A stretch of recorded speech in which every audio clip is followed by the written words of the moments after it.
ఆకాశవాణి ప్రాంతీయ వార్తలు చదువుతున్నది కనపర్తి రాణి. ముఖ్యాంశాలు: ఆపరేషన్ సింధూర్ ద్వారా పాకిస్తాన్కు స్పష్టమైన లక్ష్మణరేఖ గీశామని ప్రధానమంత్రి నరేంద్ర మోదీ ఉద్ఘాటించారు. ఆంధ్రప్రదేశ్ ప్రభుత్వ ఆదాయం పెరిగేందుకు ప్రణాళికలు సిద్దం చేయాలని ముఖ్యమంత్రి నారా చంద్రబాబు నాయుడు ఆదాయార్జన శాఖలను ఆదేశించారు. తెలంగాణలో విద్యుత్ వాహనాలను ప్రోత్సహించేందుకు కొనుగోలుపై ఉచిత పన్నును అమలు చేస్తున్నామని రవాణా శాఖ మంత్రి పొన్నం ప్రభాకర్ తెలిపారు. ఆంధ్రప్రదేశ్లో క్రీడలను మరింత ప్రోత్సహించేందుకు మౌలిక సదుపాయాలను కల్పిస్తున్నామని మంత్రి కొండపల్లి శ్రీనివాస్ పేర్కొన్నారు. ప్రజలకు నాణ్యమైన వైద్య సేవలు అందించడమే లక్ష్యంగా అధికారులు పనిచేయాలని ఆంధ్రప్రదేశ్ వైద్య ఆరోగ్య శాఖ మంత్రి వై సత్యకుమార్ యాదవ్ ఆదేశించారు. వార్తల వివరాలు: ఉగ్రవాదులను వారి స్థావరాల్లోనే హతమార్చగలిగే సామర్థ్యం భారత్కు ఉందని ప్రధానమంత్రి నరేంద్ర మోదీ స్పష్టం చేశారు. పంజాబ్లోని ఆదంపూర్ వైమానిక స్థావరాన్ని సందర్శించిన సందర్భంగా నిన్న జవాన్లను ఉద్దేశించి ప్రధానమంత్రి మాట్లాడారు. ఆపరేషన్ సింధూర్ విజయాన్ని ఆయన అభినందిస్తూ భారతదేశం 9 ఉగ్రవాద శిబిరాలను ధ్వంసం చేసిందని అన్నారు. ఆపరేషన్ సింధూర్ ద్వారా పాకిస్తాన్కు స్పష్టమైన లక్ష్మణరేఖ గీశామని చెప్పారు. ఎవరైనా ఉగ్రదాడి చేస్తే భారత్ వారికి ధీటుగా జవాబిస్తుందని ప్రధానమంత్రి పేర్కొంటూ, आतंक के विरुद्ध भारत की लक्ष्मण रेखा अब एकदम स्पष्ट है। अगर पाकिस्तान ने फिर से आतंकी गतिविधि या सैन्य दुस्साहस दिखाया तो हम उसका मुंह तोड़ जवाब देंगे। ये नया भारत है। ये भारत शांति चाहता है, लेकिन अगर मानवता पर हमला होता है तो ये भारत युद्ध के मोर्चे पर दुश्मन को मिट्टी में मिलाना भी अच्छी तरह जानता है. ఉగ్రవాదాన్ని కట్టడి చేయటమే భారత్ ప్రాథమిక లక్ష్యమని విదేశాంగ శాఖ కార్యదర్శి రణధీర్ జైస్వాల్ స్పష్టం చేశారు. ఢిల్లీలో ఆయన నిన్న పాతికేయుల సమావేశంలో మాట్లాడుతూ జమ్మూ కాశ్మీర్ విషయంలో భారత్ వైఖరిలో ఎలాంటి మార్పు లేదని స్పష్టం చేశారు.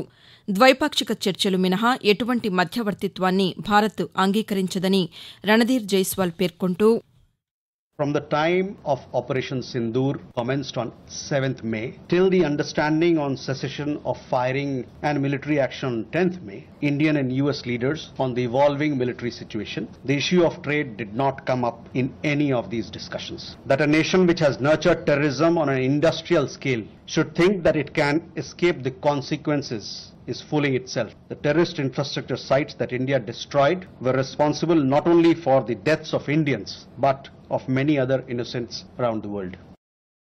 ఆంధ్రప్రదేశ్ ప్రభుత్వ ఆదాయం పెరిగేందుకు గత 30 ఏళ్ల ఫలితాల ఆధారంగా ప్రణాళికలు సిద్దం చేయాలని ముఖ్యమంత్రి నారా చంద్రబాబు నాయుడు ఆదాయార్జన శాఖలను ఆదేశించారు. అమరావతిలోని రాష్ట సచివాలయంలో సంబంధిత శాఖలపై ముఖ్యమంత్రి నిన్న సమీక్ష నిర్వహించారు. ఈ సందర్భంగా ఆయన మాట్లాడుతూ పన్ను చెల్లింపుదారులకు సేవలందించేలా 3 నెలల్లో కృత్రిమ మేధ ఏఐ ఆధారిత పన్నుల వ్యవస్థను ఏర్పాటు చేయాలని ఆదేశించారు. ఇందుకోసం ఎలక్ట్రానిక్స్, ఐటీ సేవలను విస్తృతంగా ఉపయోగించుకోవాలని సూచించారు. అనంతరం ముఖ్యమంత్రి ఉద్యాన శాఖపై సమీక్ష నిర్వహించారు. గోదావరి, కృష్ణా డెల్టాలు మినహా రాష్టమంతటా ఉద్యాన సాగును విస్తృతంగా ప్రోత్సహించాలని, ఏడాదికి ఎకరాకు ₹1,00,000 ఆదాయం ఆర్జించేలా పనిచేయాలని ముఖ్యమంత్రి అధికారులకు నిర్దేశించారు. తిరుమలలో రేపటి నుంచి వీఐపీ సిఫార్సు లేఖలు స్వీకరిస్తామని ఆంధ్రప్రదేశ్ దేవాదాయ శాఖ మంత్రి ఆనం రామనారాయణ రెడ్డి ఒక ప్రకటనలో తెలిపారు. తెలుగు రాష్ట్రాల ప్రజాప్రతినిధుల సిఫార్సు లేఖలపై బ్రేక్ దర్శనాలను అనుమతిస్తున్నామని వెల్లడించారు.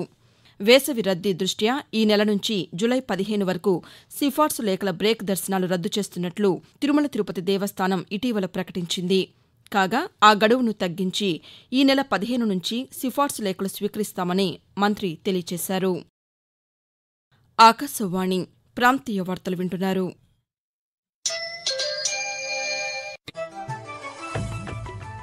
నిరంతర వార్తా విశేషాల కోసం ఆకాశవాణి సామాజిక మాధ్యమ వేదికలైన news on air YouTube channel ను, newsonair.gov.in వెబ్సైట్ ను, ట్విట్టర్ లో ఆల్ ఇండియా రేడియో న్యూస్ ను వీక్షించండి.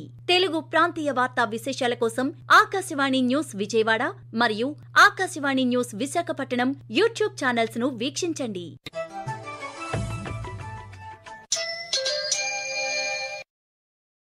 తెలంగాణలో విద్యుత్ వాహనాలను ప్రోత్సహించేందుకు కొనుగోలుపై ఉచిత పన్నును అమలు చేస్తున్నామని రవాణా శాఖ మంత్రి పొన్నం ప్రభాకర్ తెలిపారు.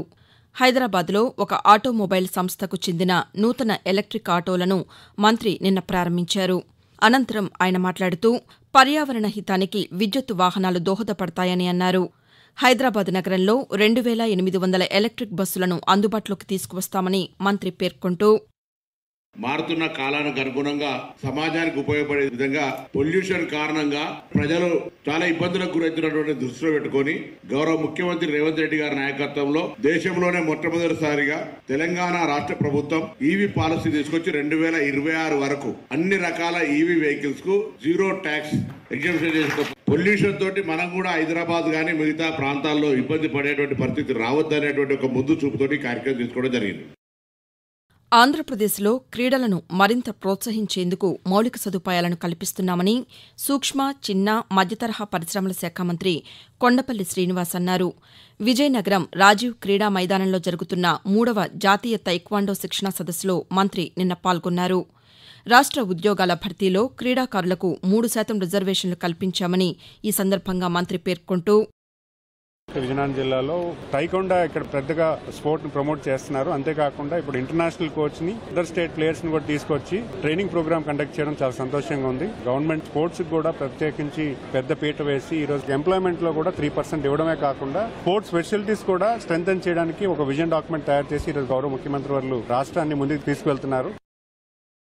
హైదరాబాద్ వేదికగా జరుగుతున్న మిస్ వరల్డ్ 2025 పోటీల్లో భాగంగా నిన్న సాయంకాలం చార్మినార్ వద్ద హెరిటేజ్ వాక్ నిర్వహించారు. అనంతరం లాడ్ బజార్ మీదుగా చౌ మొహల్లా ప్యాలెస్ వరకు నిర్వహించిన హెరిటేజ్ వాక్లో 109 దేశాల పోటీదారులు పాల్గొన్నారు. తొలుత సుందరీమణులు చార్మినార్ వద్దకు చేరుకోగా అక్కడ ప్రత్యేక ఫోటోషూట్ నిర్వహించారు. అనంతరం వారు చార్మినార్ను వీక్షించడంతో పాటు నిర్మాణ నేపథ్యం తదితర అంశాలను తెలుసుకున్నారు. అనంతరం చుడీ బజార్లో గాజులు, ముత్యాల హారాలు, ఇతర అలంకరణ వస్తువుల తయారీ ప్రక్రియను స్వయంగా పరిశీలించారు. ప్రజలకు నాణ్యమైన వైద్య సేవలు అందించడమే లక్ష్యంగా అధికారులు పనిచేయాలని ఆంధ్రప్రదేశ్ వైద్య ఆరోగ్య శాఖ మంత్రి వై సత్యకుమార్ యాదవ్ ఆదేశించారు. అమరావతిలోని రాష్ట్ర సచివాలయం నుంచి జిల్లా వైద్య శాఖ అధికారులతో దృశ్య మాధ్యమ విధానం ద్వారా ఆయన నిన్న సమీక్ష సమావేశం నిర్వహించారు. ఈ సమావేశంలో ప్రాథమిక ఆరోగ్య కేంద్రాల పనితీరు, ప్రభుత్వాసుపత్రుల్లో సౌకర్యాల మెరుగుదలపై చర్చించారు. ఈ సందర్భంగా మంత్రి మాట్లాడుతూ ఈ ఏడాది బడ్జెట్లో ఆరోగ్య రంగానికి అధిక నిధులు కేటాయించినట్లు వెల్లడించారు. వాతావరణం. నైరుతి రుతుపవనాలు చురుగ్గా కదులుతూ దేశంలోకి ప్రవేశించాయని, దక్షిణ అండమాన్ సముద్రం, నికోబార్ దీవులతో పాటు దక్షిణ బంగాళాఖాతంలోని కొన్ని ప్రాంతాలకు విస్తరించినట్లు భారత వాతావరణ శాఖ వెల్లడించింది. బంగాళాఖాతంలో ఉపరితల ఆవర్తనం ఏర్పడే అవకాశముందని అమరావతి వాతావరణ కేంద్రం తెలిపింది.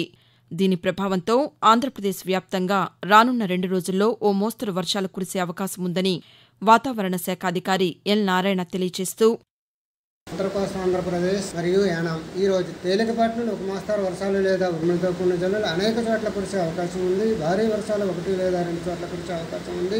ఉరుములతో కూడిన మెరుపులు మరియు బలమైన ఈదురుగాలులు గంటకు 50 నుంచి 60 కిలోమీటర్ల వేగంతో వీచే అవకాశం ఉంది.